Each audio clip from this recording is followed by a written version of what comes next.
एक शेर अर्ज करना चाहती हूँ। ये दाग दाग उजाला, ये शब गजीदा शहर, वो इंतजार था जिसका, ये वो शहर तो नहीं। लेकिन अगर इस सदन में बैठे हम सभी सदस्य ये ठान ले कि हमें संविधान के मूल्यों को लागू करना है। टूटा हुआ लश्कर का भरम देख रहे हैं और जिल्ले इलाही के करम देख रहे हैं। ताकत का नशा अक्ल पे हावी है तुम्हारी, तुम देख न पाओगे जो हम देख रहे हैं। सुनेंगे दोस्तों, इकरा हसन और इमरान प्रतापगढ़ी संसद में शायरी पढ़कर छा गई। उससे पहले बता दो दोस्तों, सपा सांसद इकरा हसन ने संसद में उठाया मुसलमानों पर हो रहे अत्याचार का मुद्दा। बोली, हिंदुस्तान में धार्मिक पहचान के आधार पर मुसलमानों पर कहर टूट रहा है। चलिए पहले सुनते हैं वीडियो को। तो आपसे गुजारिश है, वीडियो को लाइक कीजिए और चैनल को जरूर सब्सक्राइब कीजिए। एक युवा सांसद के तौर पर मैं अपनी उम्मीदों को संविधान के साथ जोड़कर खास तौर पर ये बताना चाहती हूँ कि आज हमारे देश में पिछड़े, दलित, अल्पसंख्यक समुदाय को किस तरह अपने संवैधानिक अधिकारों और आज़ादियों की हिफाजत के लिए हर रोज मुश्किलों का सामना करना पड़ रहा है। Doctor B.R. अम्बेडकर के कथन से अपनी बात रखना चाहती हूँ। उन्होंने कहा था, मुझे अपने भारतवर्ष पर फक्र है कि जिसके पास ऐसा संविधान है जो लोकतंत्र, समाजवाद और सेक्युलरिज्म को संजोता है। लेकिन आज ऐसा लगता है जैसे संविधान की किताब तो है, पर इसे चलाने वालों का ईमान गुम हो गया है। आज हिंदुस्तान में हर वर्ग को किसी न किसी चुनौती का सामना करना पड़ रहा है, मगर अल्पसंख्यक, खासतौर पर मुसलमानों पर जो कहर टूटा है वो किसी से छुपा नहीं है। ये लोग सिर्फ अपने मजहबी पहचान की वजह से निशाने पर हैं। संविधान का अनुच्छेद 15 कहता है कि किसी भी नागरिक के साथ धर्म, जाति या किसी और वजह से भेदभाव नहीं होना चाहिए, लेकिन हकीकत इसके उलट है। हालात इस कदर बिगड़ चुके हैं कि hate speech, mob lynching, bulldozer द्वारा घरों को गिराने की घटनाएं आम हो गई हैं। खास तौर पर उत्तर प्रदेश में, जहां ऐसा लगता है जैसे कानून के नाम पर जंगल राज चल रहा हो। संभल में जो हुआ वो सबके सामने है। पुलिस के संरक्षण में निर्दोष लोगों की हत्या की गई और सरकार ने चुप्पी साध ली। अल्पसंख्यकों पर हिंसा बढ़ती जा रही है, मगर सत्ता में बैठे लोग या तो आंखें मूंदे हुए हैं या फिर इन घटनाओं को बढ़ावा दे रहे हैं। हद तो तब हो जाती है जब न्यायपालिका की बात भी अनसुनी कर दी जाती है। सुप्रीम कोर्ट ने मॉब लिंचिंग पर 11 सूत्रीय निर्देश जारी किए थे। इसमें साफ कहा गया था कि राज्य सरकारें और पुलिस इस तरह की घटनाओं को रोकने और दोषियों पर सख्त कार्रवाई करने के लिए जिम्मेदार हैं, लेकिन आज भी इन निर्देशों पर अमल नहीं हो रहा है। हाल ये है कि मॉब लिंचिंग को रोकने की बजाय सत्ता में बैठे लोग आग में घी डालने का काम कर रहे हैं। उनकी जुबान से ऐसी बातें निकलती हैं जो नफरत को और बढ़ावा देती है। ये अशांति अब इतनी गहराई तक फैल चुकी है कि हमारे समाज के धर्मनिरपेक्ष चरित्र पर गंभीर सवाल उठ रहे हैं। साल की शुरुआत में ही कई राज्यों में दुकानदारों को अपने नाम बोर्ड पर लगाने के लिए मजबूर किया गया। इसे सेहत और सुरक्षा के कानूनों का हिस्सा बताया गया, मगर असल मंशा कुछ और थी। ये कदम खास तौर पर मुसलमान दुकानदारों को निशाना बनाकर उठाया गया ताकि उनकी रोजी रोटी पर चोट की जाए। पिछले हफ्ते मुरादाबाद में एक मुस्लिम डॉक्टर को हिंदू बहुल्य मोहल्ले में घर खरीदने पर विरोध झेलना पड़ा। वजह बताई गई कि इससे मोहल्ले की सामाजिक शांति बिगड़ जाएगी। अब आप ही बताइए, क्या ये वजह सही है, जायज है? असल में ये छोटी बड़ी घटना इस बात का सबूत है कि सांप्रदायिकता को बढ़ावा देने वाले बयान और नीतियां हमारे समाज को अंदर से खोखला कर रही है। उत्तर प्रदेश में यति नरसिंहन ने बेहद घटिया बयान दिया, लेकिन सरकार इन बयानों पर कोई कार्रवाई नहीं कर रही। हेट स्पीच न केवल जनमानस के विचारों को प्रदूषित करती है, बल्कि इससे अब संवैधानिक पदों पर बैठे लोगों को भी प्रभावित कर दिया है। अभी हाल ही में माननीय उच्च न्यायालय इलाहाबाद के माननीय न्यायाधीश ने ऐसे बयान दिए जिसका संज्ञान खुद सुप्रीम कोर्ट को लेना पड़ा। संविधान के अनुच्छेद 29 और 30 ने अल्पसंख्यकों को उनके मजहबी और सांस्कृतिक हक दिए हैं ताकि वो अपनी पहचान को बचा सके और अपने संस्थान चला सके, लेकिन आज उन्हीं हकों पर हर तरफ से चोट की जा रही है। वक्फ जैसे बिल लाकर उनके धार्मिक अधिकारों को छीनने की कोशिश की जा रही है। आज अल्पसंख्यक समुदाय को संविधान द्वारा दिए गए अपने बुनियादी अधिकार पाने के लिए लंबी लड़ाई लड़नी पड़ रही है। ऐसे कई मामले अदालत ने न्याय देकर संविधान की रक्षा की है, लेकिन अदालती प्रक्रिया में जो समय लगता है उसकी वजह से देश के सामाजिक ताने बाने को भारी नुकसान उठाना पड़ता है। मिसाल के तौर पर इलाहाबाद हाई कोर्ट ने 2004 के मदरसा एक्ट को रद्द कर दिया था, जिससे मदरसों के संचालन पर सवाल उठे। हालांकि सुप्रीम कोर्ट ने बाद में इस फैसले को पलट दिया और एक्ट को वैध करार दिया, लेकिन इस प्रक्रिया में जो समय लगा उसने अल्पसंख्यकों को बेचैनी और संघर्ष के दौर में डाला है।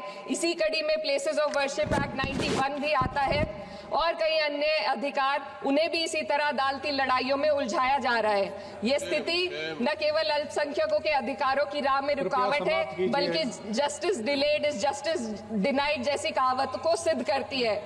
मैं इस सदन से दुनिया भर के अल्पसंख्यकों की आवाज उठाना चाहती हूँ, खास तौर पर हमारे पड़ोसी देश बांग्लादेश में अल्पसंख्यकों के साथ जो हो रहा है वे दिल को गहरे तक चोट पहुंचाने वाला है। उनकी जान माल की हत्या की जा रही है। बांग्लादेश हो या हिंदुस्तान हो या कोई और देश, अल्पसंख्यकों की सुरक्षा, इज्जत और अधिकारों की हिफाजत हर सरकार की सबसे पहली जिम्मेदारी होनी चाहिए। मैं इस सदन से अपने देश के अल्पसंख्यकों के साथ बांग्लादेश के पीड़ित अल्पसंख्यकों की आवाज को एक साथ उठाना चाहती हूँ। ये वक्त की पुकार है कि हम सब मिलकर ये सुनिश्चित करें कि किसी भी इंसान को उसकी पहचान या मजहब के कारण डर कर जीने पर मजबूर ना होना पड़े। जहाँ हक छीने जाते हैं वहाँ अमन खो जाता है। ये बात हर सरकार को समझनी चाहिए। अगर हम सच में अपने संविधान का सम्मान करना चाहते हैं तो हमें नफरत और भेदभाव को खत्म करना होगा।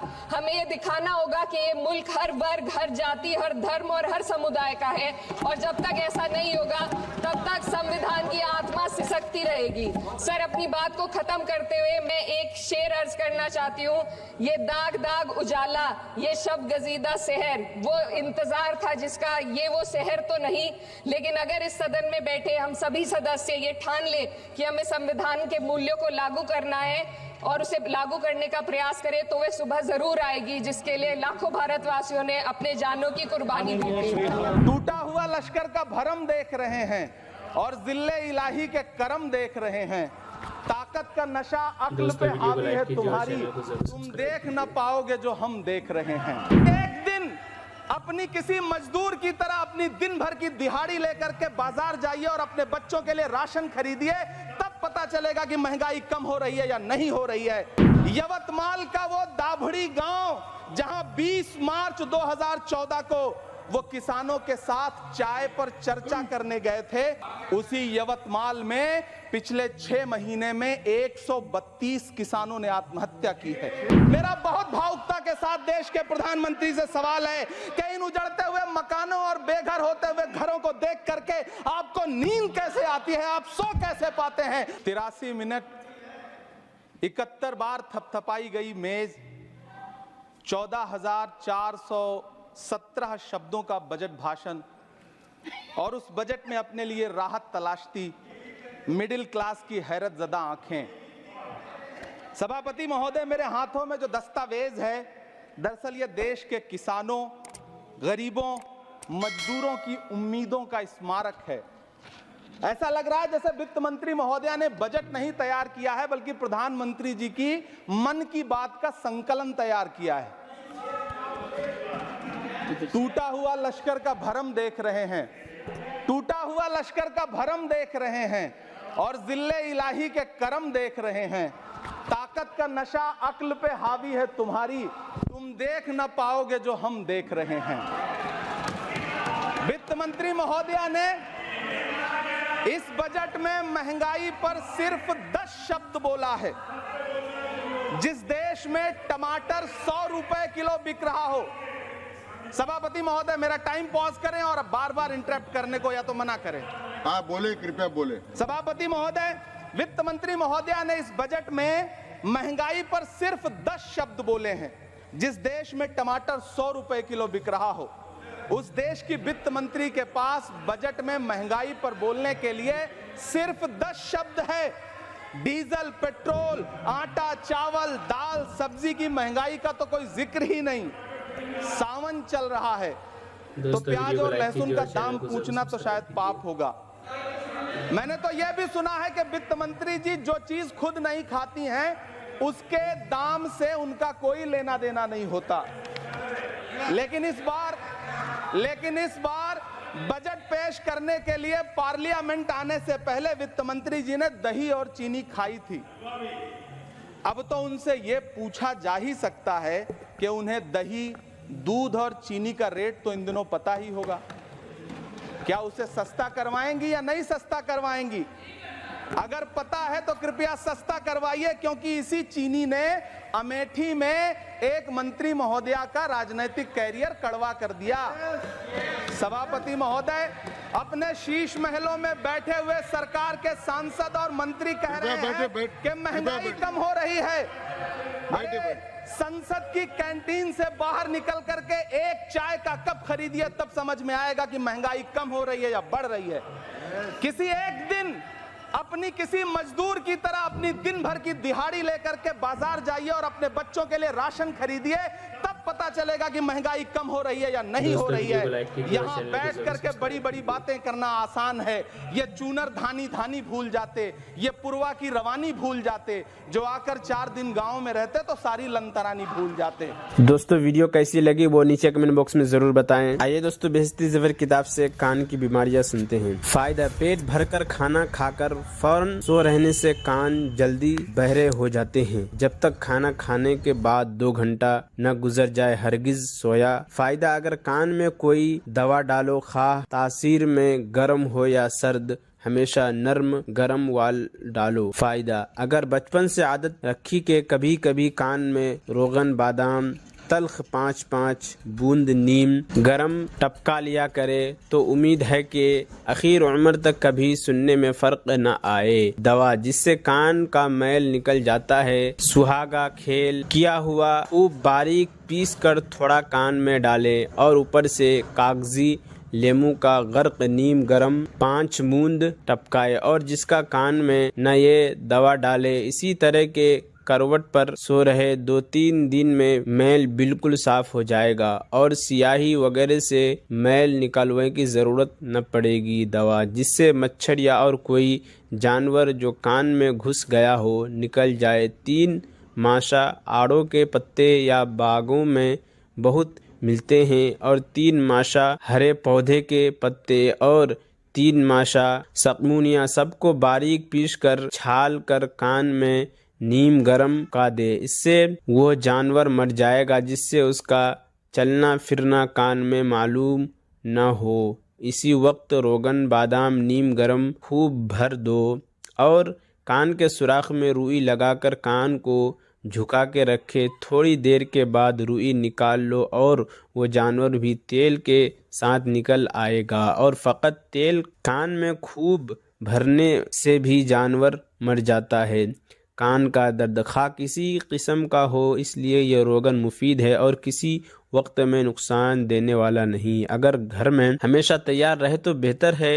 6 माशा हफ्ता और 6 माशा अफसशीन रूमी और 3 माशा अस्तुखो 10 और 6 माशा गुलबाबू नारात को भर पानी में भिगो दे। सुबह को इतना जोश दे के पानी आधा रह जाए, फिर मल कर छाल कर 2 तोला रोगन गुल और 6 माशा सरका मिलाकर इतना औटा दे के पानी और सरका जल कर सिर्फ तेल रह जाए। फिर चारती का फौरन 1 माशा मुस्तगी रुई और 1 माशा नजदोर बारीक पीस कर इस तेल में मिलाकर रख ले। जब ज़रूरत हो नीम गरम कान में टपकाए। नाक की बीमारियां। फ़ायदा, अगर सर में नक्सीर जाती फ़ायदा, अगर सर शाम में नक्सीर जा रही हो जाए तो उसको बंद करो। अलबत्ता अगर बहुत ज़्यादा हो जाए तो बंद कर देना चाहिए। नक्सीर अगर खफीफ जारी हो, वैसे तो अमरूद के पत्तों का पानी निचोड़ कर नाक में चढ़ावे से बंद हो जाती है। दूसरी दवा जिसकी बहुत कवी तासीर है, अव्वल ठंडा पानी सर पर डालो, फिर 3 माशा माजो और 3 माशा पोस्त अनार और 3 माशा गुल सुर्ख और 6 माशा छिलके उतरे हुए मिसवार और 15 माशा रसवत, इन सब को बारीक पीसकर गुलाब और खरफा के पत्तों के पानी में मिलाकर पेशानी और सर पर लपेट करें, मगर ये दवा बहुत बूढ़े आदमी को इस्तेमाल न करना चाहिए। तीसरी दवा जो हर तरह की नक्सीर को मुफीद है और अगर उम्र में इस्तेमाल कर सकते हैं तो 3 माशा सफ़ेद संदल और 3 माशा रसवत और 3 माशा गुलनार और 4 रतोई काफूर और इन सब को 6 गुलाब में पीस कर इसमें कपड़ा भिगोकर पेशानी पर रखें। आजकल ये बहुत होने लगा है कि इसका हल्का मर्ज न समझो, बल्कि शुरू होते ही फिक्र करके इलाज और परहेज़ करो। ये जो मशहूर है कि 3 दिन तक दवा ना पियो, ये बात पहले ज़माने में थी। इस वक्त तबीयती कवी होती थी और बीमारी को खुद रफ़ा कर देती थी। अब तबीयती कमज़ोर हो गई है। अब इस बात के भरोसे में न रहें ज़ुकाम, और अगर हमेशा रहे दिमाग कमज़ोर हो जाता है और अगर शुरू होकर बंद हो जाए तो इसकी बीमारियां पैदा हो जाती है, यहाँ तक कि कभी जुनून हो जाता है। जिस तरह का ज़ुकाम हो फ़ौरन हकीम से कहकर उसका इलाज करना चाहिए। और ग़िज़ा ज़ुकाम में मूंग की दाल रखो। चिकनाई और मिठाई और दूध दही और तलशी से परहेज़ लाजिम रख समझो। ज़बान की बीमारियाँ, सफ़ेद रंग हो तो ये दवा करे। एक माशा क्या कबाब चीनी और बड़ी इलायची के दाने और सफ़ेद खत्तारीक पेश कर मुंह में छिड़के और मुंह लटकावे ताकि लुआब यानी राल निकल जाए। और अगर सुर्ख रंग से है ये दवा एक माशा गुलाब ज़ेरा और तखम खरफा और तबा शीर और जहर महरा खिताबी खूब बारीक पीस कर मुँह में छिड़के। और अगर सुर्ख ना हो बल्कि सुर्ख जर्दी माइल हो तो ये दवा लगाएं। 3 माशा मिस्री और 1 माशा काफूर पेश कर मुँह में मिलें। अगर सर शाम और तेज़ बुखार में ऐसा कला होता है, अगर सियाह रंग हो तो इसकी तदबीर किसी हकीम से पूछें। दवा चूमना आने की अगर कस्मों को नाफे है। एक माशा गाँव ज़बान सोख्ता यानी गाँव ज़बान की जली। हज़रत सईद बिन मुसैब रहमतुल्लाह अलैह अंसारी साहब रज़ियल्लाहु अन्हु से रिवायत है कि उन्होंने फरमाया, मैंने रसूलुल्लाह सल्लल्लाहु अलैहि वसल्लम को इरशाद फरमाते हुए सुना, जब तुम में से कोई शख्स अच्छी तरह वज़ू करके नमाज के लिए निकलता है तो हर दाएं कदम के उठाने पर अल्लाह ताला उसके लिए एक नेकी लिख देते हैं और हर बाएं कदम के रखने पर उसका एक गुनाह माफ़ कर देते हैं।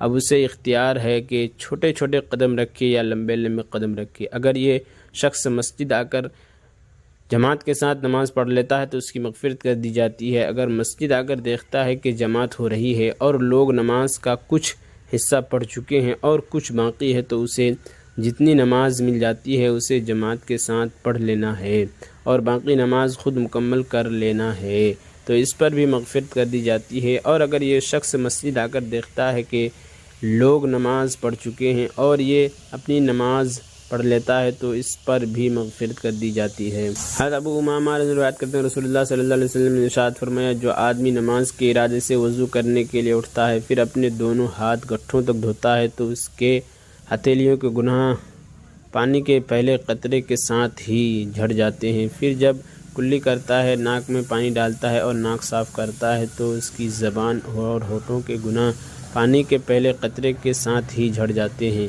फिर जब अपने चेहरे को धोता है तो उसके कान और आँख के गुनाह पानी के पहले कतरे के साथ ही झड़ जाते हैं। फिर जब हाथों को कन्हैनियों तक और पैरों को टखनों तक धोता है तो अपने हर गुनाह और गलती से इस तरह पाक साफ़ हो जाता है जैसे आज ही उसकी माँ ने उसको जना हो। फिर जब नमाज़ पढ़ने के लिए खड़ा होता है तो अल्लाह ताला उस नमाज की वजह से दर्जा बुलंद कर देते हैं। और अगर बैठा रहता है, नमाज में मशगूल नहीं होता तो भी गुनाहों से पाक साफ़ होकर बैठता है।